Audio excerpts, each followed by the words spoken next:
ចានេះជាសំណួរចម្លើយនៃមេរៀនការរំកិលលំនឹងយើងមានតែ3 slide ទេចាយើងស្ដាប់ឬបានយើងបន្តិចមើលក៏បានចាយើងខ្ជិលបន្តិចយើងដោតកាសស្ដាប់ទៅចាអញ្ចឹងមេរៀនការរំកិលលំនឹងដើម្បីព្យាករណ៍នៃការរំកិលលំនឹងគេប្រើគោលការណ៍លើសារទៅនិយាយចាគោលការណ៍លើសារជាទៅនិយាយនឹងបានចែងថាបើប្រព័ន្ធប្រតិកម្មមួយកំពុងមានលំនឹងចាមានប្រតិកម្មនោះកំពុងតែនឹងហើយប្រាប់តែរងនៅភាពតានតឹងលំនឹងត្រូវរំកិលតាមទិសដៅណាមួយដែលមានទំនោររំដោះភាពតានតឹងនោះអញ្ចឹងគោលការណ៍ហ្នឹងគេចង់ប្រាប់យើងថាលំនឹងគឺរំកិលពីផ្នែកខ្ពស់ទៅផ្នែកទាបចាគេចង់និយាយអញ្ចឹងឬក៏ពីផ្នែកតឹងទៅផ្នែកធូរខាងណាធូរទៅខាងហ្នឹងហើយចាលេខ3កត្តាដែលធ្វើឲ្យមានភាពតានតឹងមានដូចជាកំហាប់សីតុណ្ហភាពនិងសម្ពាធចាការរំកិលលំនឹងខុសពីល្បឿនកត្តាជាតពលយើងមាន5មានកំហាប់សីតុណ្ហភាពសម្ពាធកាតាលីករហើយនិងទំហំប្រតិកររឹងហើយយើងនិយាយតែអង្គធាតុប្រតិករទេតែនិយាយពីការរំកិលលំនឹងយើងអត់ដាក់កំហាប់ប្រតិករឬក៏សម្ពាធរបស់ឧស្ម័ននៅខាងប្រតិករដែរគឺយើងគិតរួមព្រោះលំនឹងយើងសំដៅទៅលើប្រតិកម្មទៅមក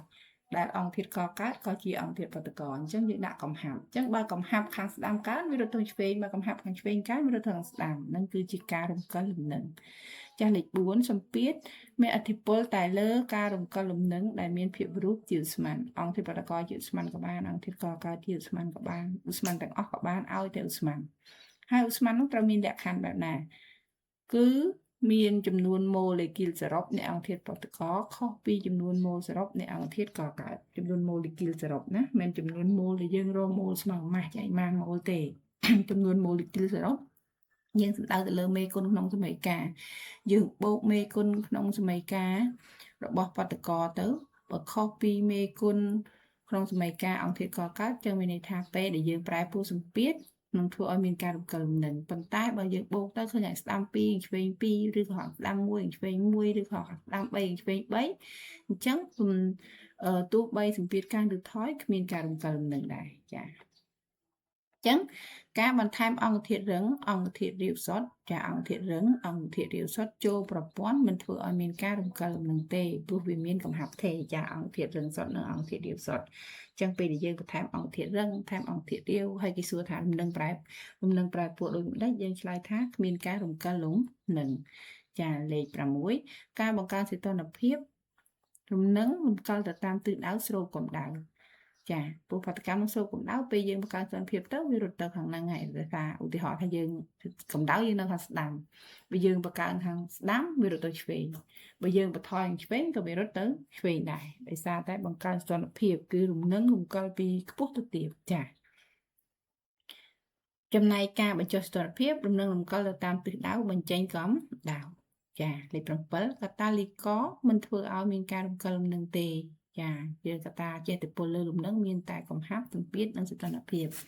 កតាលីករធ្វើឲ្យល្បឿនកើនប៉ុន្តែអត់មានធ្វើឲ្យរំកិលទេរំកិលវាខុសពីល្បឿនរំកិលមានន័យថាប្រតិកម្មវារត់ទៅឆ្វេងវិញឬក៏វារត់ទៅស្ដាំវិញអញ្ចឹងកតាលីករអត់ធ្វើឲ្យមានការរំកិលលំនឹងទេព្រោះវាគ្មានឥទ្ធិពលទៅលើបរិមាណនៃសារធាតុនៅពេលលំនឹងទេវាគ្រាន់តែធ្វើឲ្យប្រព័ន្ធនៃប្រតិកម្មឆាប់ដល់លំនឹងចាវាជួយបង្កើនល្បឿនឲ្យឆាប់ដល់លំនឹងប៉ុន្តែវាមិនធ្វើឲ្យរំកិលទៅឆ្វេងឬរំកិលទៅស្ដាំទេចាឆ្លើយចុងក្រោយប្រតិកម្មរវាងអ៊ីយ៉ុងឈានទៅរកសពវាមាន3ករណីគឺប្រតិកម្មបង្កើតកកឧទាហរណ៍កាល់ស្យូមក្លរួចជាមួយប្រាក់នីត្រាតហ្នឹងចាប្រតិកម្មគឺឈានទៅរកសពប្រតិកម្មកំណត់ឧស្ម័នប្រតិកម្មបង្កើតសមាធាតុបំបែកជាអ៊ីយ៉ុងបានតិចអញ្ចឹងប្រតិកម្មឈានទៅរកសពមានន័យថាប្រតិកម្មហ្នឹងទៅហើយអត់មកវិញទេយើងសន្មតថាអញ្ចឹងមាន3ករណីគឺប្រតិកម្មកកប្រតិកម្មកំណត់ឧស្ម័ននិងប្រតិកម្មបំបែកបង្កើតសមាធាតុបែកជាអ៊ីយ៉ុងបានតិចចាចុងក្រោយគឺដូចនេះហៅថាផលអ៊ីយ៉ុងរួមហើយវាមានប្រយោជន៍អីខ្លះអញ្ចឹងផលអ៊ីយ៉ុងរួមគឺជាបាតុភូតបន្ថយកម្រិតអ៊ីយ៉ុងកម្មឬកំណត់សមាធាតុដើមឡើងវិញកាលណាគេថែមអ៊ីយ៉ុងមួយដូចគ្នានឹងអ៊ីយ៉ុងក្នុងសូលូស្យុងដើមបើគេសួរផលប្រយោជន៍គឺវាកាត់បន្ថយកម្រិតអ៊ីយ៉ុងកម្មហើយនឹងអាចកំណត់សមាធាតុដើមឡើងវិញចា